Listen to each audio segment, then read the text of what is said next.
بڑے ترقی یافتہ ملک نہیں ہیں، ترقی پذیر ممالک ہیں، اور ابھی جو ہے ان کی سٹینڈنگ پاکستان کے آگے پیچھے ہی ہے۔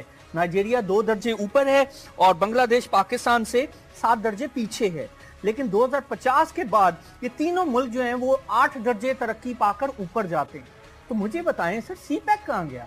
تو سی پیک اگر ہمارا اتنا بڑا پروجیکٹ ہے اور اس کی بنیاد پر ہم بہت ساری assumptions کو بھی لے کر چل رہے ہیں کہ پاکستان میں پورے خطے کو چینج کر سکتا ہے، اور نو ڈاؤٹ اس میں کیپیسٹی ہے، لیکن بنیادی فیکٹر یہ ہے کہ ہم اس کو یوز کیسے کریں گے، اس کو نالج اکانومی بنائیں گے یا نہیں بنائیں گے، اکنامک زون کو اچھی طرح ہم ایکسپلوئٹ کریں گے یا نہیں کریں گے، یہ بنیادی فیکٹر ہے۔ تو سر یہ تینوں فیکٹر جو ہیں، تینوں ممالک جو ہیں 8 درجے ترقی پا کر اوپر آتے ہیں، پاکستان بھی آتا ہے، نائجیریا بھی آتا ہے، بنگلہ دیش بھی آتا ہے، تو سی پیک کا رول نہیں ہے پھر اس کا مطلب ہے اس کے اندر؟ یہ بات بڑی امپورٹنٹ اس لیے ہے کہ یہ جو ممالک یہ تینوں یہ جو اوپر آ رہے ہیں یہ آبادی کی وجہ سے آ رہے ہیں۔ پرچیزنگ پاور پیریٹی کا فارمولہ ہے، اس میں نے جیسے آپ کو بتایا کہ ٹاپ کے جو کنٹریز ہیں وہی ہیں جو جن کی آبادی ٹاپ کی ہے۔ انڈونیشیا آج بھی چوتھا بڑا ملک ہے دنیا کا آبادی کا، تو انڈونیشیا کے مقابلے میں پورا یورپ کے ممالک جو ہے، کینیڈا وغیرہ سب پیچھے چلے گئے، اس لیے کہ آبادی کم ہے ان کی۔ ایون آسٹریلیا کی آبادی کم ہے، وہ بھی نیچے چلا گیا۔ تو اس کا تعلق آبادی سے ہے، جتنی زیادہ آبادی ہوگی، ہم کہہ دیں جتنی کنزمپشن زیادہ ہوتی ہے اس کی بنیاد پر انہوں نے بنا دیا۔ جو چیز ہمیں سوچنی ہے وہی سوچنی ہے جو آپ نے جس کا ذکر کیا کہ جب 8 درجے ہم بھی 8 درجے اوپر جا رہے ہیں، بنگلہ دیش بھی جا رہا ہے اور نائجیریا بھی جا رہا ہے، اور مصر ہم سے اوپر ہے، نائجیریا ہم سے اوپر ہے، تو پھر آپ کا اس کا امپیکٹ کہاں ہے؟ نہیں ہے۔ اس کی وجہ یہ ہے کہ جو میرا پرسیپشن ہے وہ یہ ہے کہ دنیا میں کوئی ملک کسی دوسرے ملک سے اپنے ملک میں سرمایہ کاری سے ترقی نہیں کیا کرتا۔ بیرونی دنیا کی جو انویسٹمنٹ ہے اس کے ساتھ آپ کی جو انویسٹمنٹ ہے اس سے ترقی کرتے ہیں۔ تو جو آپ نے ابھی کہا کہ جو پوٹینشیلٹی ہے کہ اس کو گیم چینجر ہم بنا سکتے ہیں، اس سے اگر پاکستان اپنے وسائل کا صحیح استعمال کرے، میں آپ کو پوری ذمہ داری سے اللہ تعالیٰ نے جو وسائل دیے ہیں ان کا استعمال کریں، اور جو گیم چینجر بنانے کی جو شرائط ہیں پاک چائنا کوریڈور کو اگر اس پر عمل کریں تو ہمیں 2050 میں ہمیں ٹاپ 10 میں آنا چاہیے۔ تو سر یہ چیز ہمارے جو سو کالڈ جو مائنڈز ہیں جو بیٹھے ہیں وفاق کے اندر، یہ ان کو یہ بات سمجھ نہیں آ رہی، وہ تو صرف اس کا ڈھنڈورا پیٹ رہے ہیں کہ یہ 8 درجے ہم اوپر آگے 16 بڑی معیشت بن جائیں گے، وہ دیکھ نہیں رہے کہ اس کے اندر سی پیک کا رول ہے ہی نہیں۔ یہ پی ڈبلیو سی کی جو رپورٹ بنی، دیکھیے پہلی چیز یہ ہے کہ وہ سب سمجھتے ہیں۔ آپ کو یاد ہوگا کہ جب یہ ابھی آیا تھا کرپشن کا انڈیکس آیا تو ہم نے کہا یہ 9 درجے بہتری ہوئی، اخباروں میں ہیڈ لائن چھپ گئی، حکومت نے بھی کہا، میں آپ کو لکھ کے دینے کے لیے تیار ہوں کہ اس رپورٹ میں کہیں نہیں ہے کہ 9 درجے بہتری ہوگی، یہ جھوٹ ہے۔ تو یہ ہم لیپا پوتی کرتے ہیں، باہر کی جو رپورٹس آتی ہیں اس میں جو نیگیٹو پوائنٹس ہوتے ہیں اس کے بجائے ہم اچھالتے ہیں، یہ مینیپولیشن ہے۔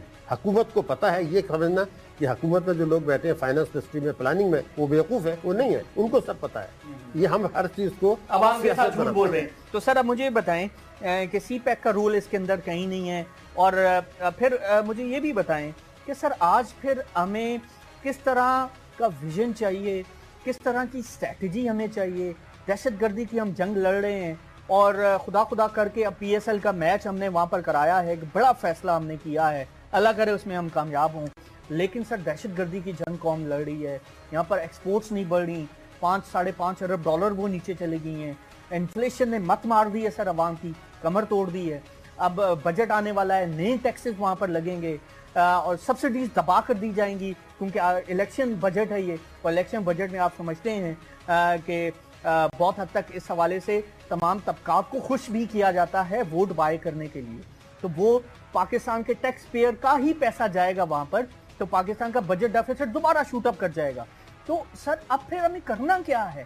آپ سمجھتے ہیں کہ سیاست کی نظر ساری چیزیں ہو جائیں گی؟ تو پاکستان جس دوراہے پر کھڑا ہے، جس موڑ پر کھڑا ہے، جہاں ہمیں اچھی اسٹریٹجی بنانی ہے، کوئی سیاسی جماعت اس کو سیریس نہیں لے رہی۔ یہ سیاسی جماعتوں نے کب لیا ہے؟ حکومت اعداد و شمار بنا کے جھوٹے دعوے کرتی ہے اور اپوزیشن حملے کرتی ہے حکومت کے اوپر، کبھی بھی انہوں نے سنجیدگی سے اینالائز نہیں کی، کسی پارٹی نے نہیں کی۔ ایک تو یہ بنیادی نقطہ ہے، جب نہیں کریں گے تو ان کو انٹرسٹ یہی ہے نا کہ اس پارٹی کو گرا دیں ہم اوپر آ جائیں۔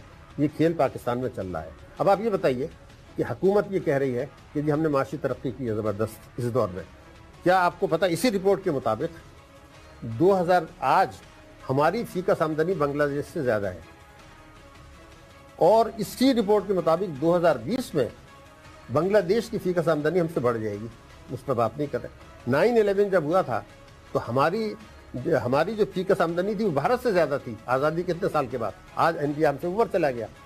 آج اکتوبر سے آج تک آپ کے فارن ایکسچینج ریزرو جو ہے $2 ارب گرے ہیں، ہے نا۔ ہم لوگ کہہ رہے ہیں جی فارن ایکسچینج ریزرو ہم نے اسٹرینتھن کر لیے، کبھی اسٹاک ایکسچینج کو کہتے ہیں، اس میں تو ابھی آپ کا 1500 پوائنٹ گرے ہیں، ہے نا، وہ ہو گیا۔ کرنٹ اکاؤنٹ ڈیفیسٹ جو ہے ہمارا وہ پچھلے سال اسی پیریڈ میں اس کے مقابلے میں دگنا ہو گیا۔ برآمدات آپ کی 2011 سے بھی نیچے ہے۔ ریمیٹنسز کا دباؤ شروع ہو گیا۔ ٹیکس ریونیو کا ہدف جو ہے وہ اس سال حاصل نہیں ہوگا، بجٹ خسارے کا ہدف حاصل نہیں ہوگا۔ اس دوران میں جو آپ کی معیشت کی شرح نمو ہے اوسط، وہ پاکستان کی 55 سال کی اوسط سے نیچے ہے۔ آپ جو G D P growth rate آپ نے 3 سال میں دکھائی ہے وہ جنوبی ایشیا کے سب ملکوں سے کم ہے۔ مطلب ہے کہ حقیقت پسندانہ جب تک آپ نمبر عوام کے ساتھ شیئر نہیں کریں گے، جھوٹ کی بنیاد پر تمام چیزیں چلیں گی تو مسائل حل تو ہو ہی نہیں سکتے۔ اگر آپ چاہیں بھی تو مسائل حل نہیں ہو سکتے۔ نہیں کرنا نہیں چاہتے، اس لیے کہ دیکھیے مسائل حل اس لیے نہیں کہوں گے کہ مسائل حل کرنے کے لیے ریونیو چاہیے۔ ریونیو کرنے کے لیے جو 50 لاکھ لوگ ہیں جو ٹیکس نہیں دے رہے ہیں ان سے ٹیکس لینا پڑے گا، ٹیکس چوری روکنی پڑے گی، اور جو حکومت کی کوشش کرے گی اس کو گرا دیا جائے گا۔ تو آپ یہ دیکھیں کہ ایمنسٹی اسکیمیں جو لائی جاتی ہیں، جو فوجی حکومت کرتی ہے وہی پیپلز پارٹی کرتی ہے، وہی پی ایم ایل۔ درست بات ہے۔ آخری سوال سر، آپ سمجھتے ہیں کہ جب تک، میں اسی پر دوبارہ ایمفیسائز کر رہا ہوں کہ حقیقت پسندانہ اگر جائزہ ہی ہم نہیں لیں گے تو ہم پھر سوچیں گے کیا کہ ہمیں کرنا کیا ہے؟ ہم کرنا چاہیں یا نہ کرنا چاہیں وہ تو سر ایک الگ بات ہے، لیکن جب تک ہم ان رپورٹوں کو سامنے نہیں رکھیں گے، اس کو اسیس نہیں کریں گے کہ یہ رپورٹ میں کیا ہے، کیا غلط ہے، کیا صحیح ہے، ہمارے مطلب کی اس میں کیا چیز ہے،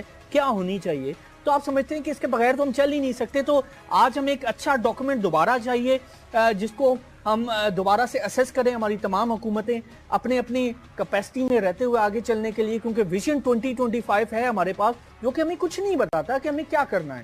تو آپ سمجھتے ہیں کہ ہمیں ایک اچھا ڈاکومنٹ چاہیے کہ ہمیں دہشت گردی میں کیا کرنا ہے، ہمیں اکانومی میں کیا کرنا ہے، ایکسپورٹس میں کیا کرنا ہے، لوگوں کو خوشیاں کیسے دینی ہیں، لوگوں کی لائف سٹائل کیسے چینج کرنا ہے، پاکستان کو ہم نے کیسے آگے لے کر جانا ہے۔ تو آپ سمجھتے ہیں ایک اچھا ڈاکومنٹ ہمیں چاہیے، ایک اچھی اسٹڈی چاہیے، اچھا انالیسس چاہیے۔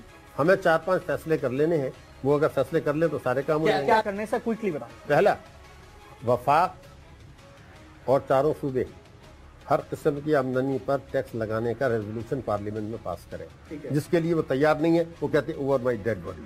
اگر وسائل نہیں آئیں گے تو آپ نہیں کر سکتے، یہ نہیں ہو سکتا۔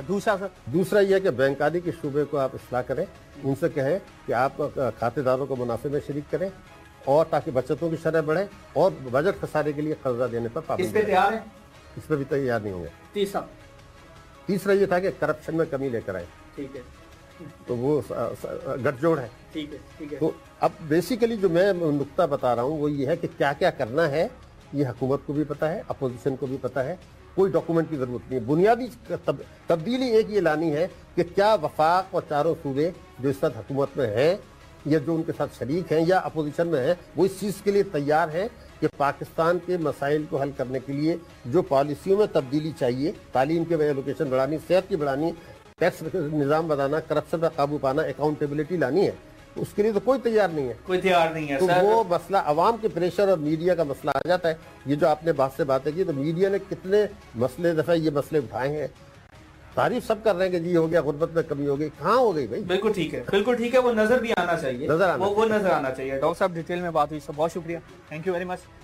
سو ویئرز، ہم نے اسیس کرنے کی کوشش کی یہ PwC Price Waterhouse Coopers کی رپورٹ، جو کہ دنیا کے تقریباً 153 ممالک میں ان کے جو نیٹ ورکس ہیں وہ ایگزسٹ کرتے ہیں، UK بیس یہ فرم ہے، اور ان کی رپورٹ کی بنیاد پر آج ہم ڈنڈورا پیٹ رہے ہیں کہ پاکستان 2050 میں 33 سال کے بعد دنیا کی 16ویں بڑی معیشت ہوگا۔ اور ڈاکٹر صاحب نے جیسے کہ بتایا کہ ایک تو یہ کمپیریزن کے لیے نہیں ہے، اور دوسرا جو اس کا کمپیریزن کیا جا رہا ہے وہ بالکل غلط ہے، اور اس بنیاد پر یہ چیزیں آگے نہیں چل سکتی۔ پاکستان کو اگر ترقی کرنی ہے تو پاکستان کو تعلیم میں انویسٹ کرنا ہے، اپنے بچوں کو پڑھانا ہے، اور پاکستان کو اگر ترقی کرنی ہے تو پاکستان میں سرمایہ کاری لے کر آنی ہے، یہاں پر ماحول اچھا کرنا ہے۔ پاکستان کو اگر ترقی کرنی ہے تو پاکستان کے اندر جو ٹیکس اصلاحات ہیں وہ اچھی کرنی ہے، کرپشن پر قابو پانا ہے، یہاں پر انصاف لانا ہے، دہشت گردی سے چھٹکارا پانا ہے. تو یہ تمام چیزیں ہیں جس پر ریئلسٹک ایفرٹ ہونی چاہیے, اور تمام ہمارے جو انٹلیکچوئل جو مائنڈز ہیں جو ملٹری اور پولیٹیکل لیڈرشپ میں ایگزسٹ کرتے ہیں, ان کو مل بیٹھنا ہوگا اور ایک اچھا ریئلسٹک ڈاکومنٹ بنا کر اس کو آگے لے کر چلنا ہوگا. ادروائز جھوٹ کی بنیاد پر اگر یہی ڈھنڈورے ہم پیٹتے رہے, ڈھول بجاتے رہے, تو مسائل حل نہیں ہوں گے. ہماری طرف سے یہی کچھ